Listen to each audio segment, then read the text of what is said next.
I just wanted to Saira Aslam, इनका अपना भी, ये आप इनको जानते होंगे, इनका अपना भी YouTube चैनल है और बहुत अच्छी अच्छी रेसिपीज चीज़ें उसमें बताती हैं। तो सायरा हाउ यू क्या कर रही हैं आज आप? जैसे कि आज शॉपिंग करने निकले हम लोग, पहले ज़ारा गए हैं, फिर इधर आए हैं, अभी हम प्राइमर जाएंगे और बस ऐसे ही घूम रहे हैं। हाइड पार्क भी गई हूँ मैं पहले, इसी तरह आपसे मुलाकात होती है और लास्ट टाइम हैरत भी हुई है, आज यहाँ हुई है। लेकिन मेरे ब्लॉग में 2 साल से मेरा यूट्यूब चैनल चल रहा है, अल्लाह का बहुत शुक्र है।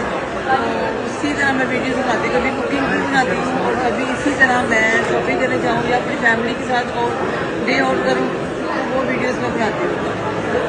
आप लोग भी प्लीज़ लाइक शेयर सब्सक्राइब कीजिएगा। सायरा असलम के नाम से मेरा यूट्यूब चैनल है और इनके जितने भी चाहने वाले हैं, जितने भी इनके फॉलोवर हैं, वो लाजमी मेरे यूट्यूब चैनल को like. Thank you, nice meeting you again.